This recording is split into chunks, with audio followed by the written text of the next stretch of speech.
Bonjour, nous nous retrouvons pour une petite fiche technique au sujet de la gentiane en médecine chinoise, Long Dan Cao. Cao, l'herbe, Long Dan, c'est la vésicule de dragon. Voilà, petite astuce mnémotechnique pour ceux qui connaissent un petit peu le chinois ou qui ont la fibre poétique. En latin, radix giensanae scabrae, racine de gentiane. C'est une plante de saveur amère et de nature froide. C'est principalement pour son effet asséchant et clarifiant sur les méridiens du foie et de la VB qu'on l'utilise. Alors elle a aussi un tropisme estomac et vessie. Ses fonctions sont d'éliminer, donc essentiellement d'éliminer la chaleur-humidité sur le foie et la vésicule biliaire et deuxièmement, calmer la plénitude du feu du foie. Voilà, alors on l'utilise pour les chaleur-humidité du foie et de la vésicule biliaire qui produisent les signes suivants: gorge gonflée, rouge et douloureuse, oreille gonflée, rouge et douloureuse, surdité subite ou acouphène, jaunisse, douleur sur le trajet du méridien du foie et de la VB, toutes sortes de gonflements, d'humidité dans la région génitale aussi, puisque le méridien du foie, vous le savez, descend et contourne les organes génitaux, ce qui peut causer des perturbations sur le plan urogénital, des locorrhées, par exemple, et toutes sortes de démangeaisons dans cette zone, toutes sortes de mycoses, voilà, et des ordres dermatologiques engendrant du prurit, par exemple, quand le vent s'y mêle.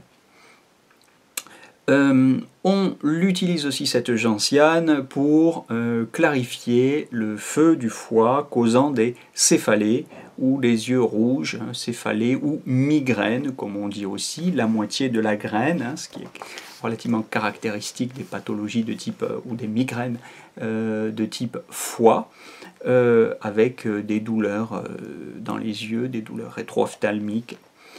On l'utilise enfin pour le vent-chaleur, j'y faisais tout à l'heure allusion, le vent est un facteur pathogène qui se combine fréquemment à ce feu du foie ou à cette chaleur-humidité, ce qui cause volontiers de la fièvre, des spasmes, des convulsions, des douleurs costales et des pathologies dermatologiques.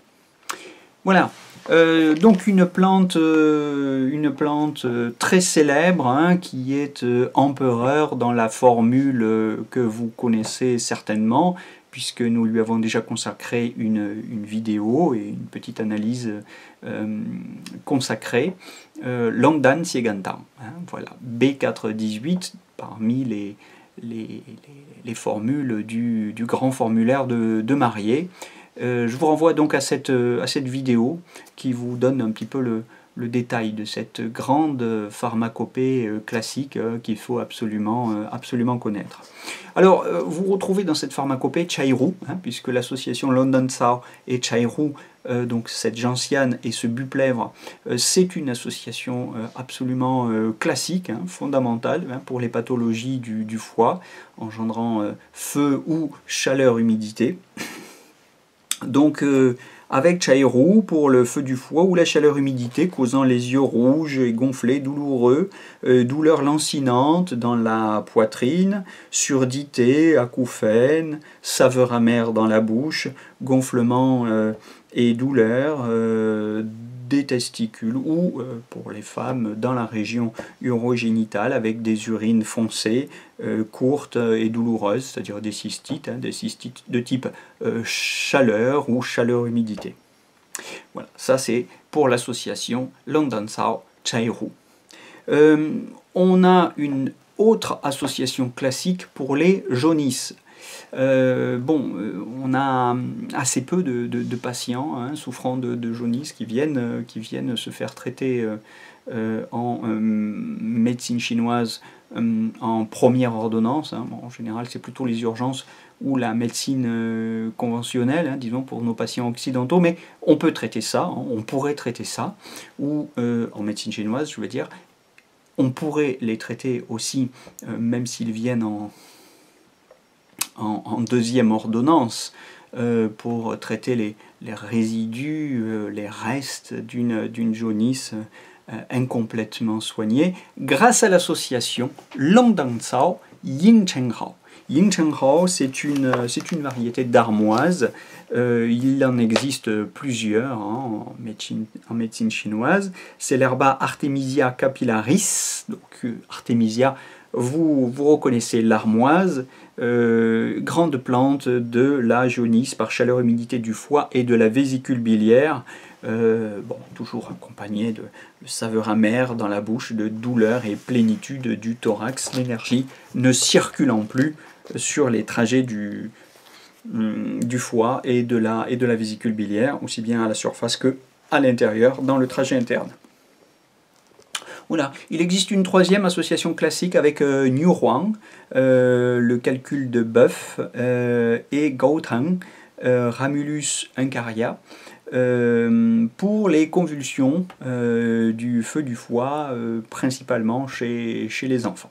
Voilà, pathologie plus rare et qu'on a rarement l'occasion de rencontrer en Occident, parce que pour ce type de pathologie, évidemment, les parents inquiets se précipitent aux urgences. Et bien à raison, puisque le temps de recevoir une telle pharmacologie, une telle pharmacopée, pardon, en France, il faut les délais des postes, hein, donc 3-4 jours. Donc ce n'est pas des pathologies qui sont à traiter en cabinet.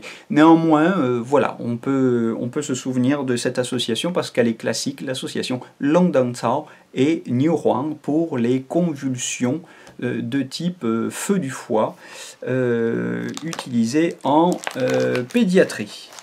Voilà, alors c'est une plante, Longdanzao, qu'on utilise à raison de 3 à 9 grammes par jour, hein, qui est contre-indiquée, hein, c'est une plante dispersante pour les vides de rate et d'estomac, spécialement s'il y a des diarrhées. Hein.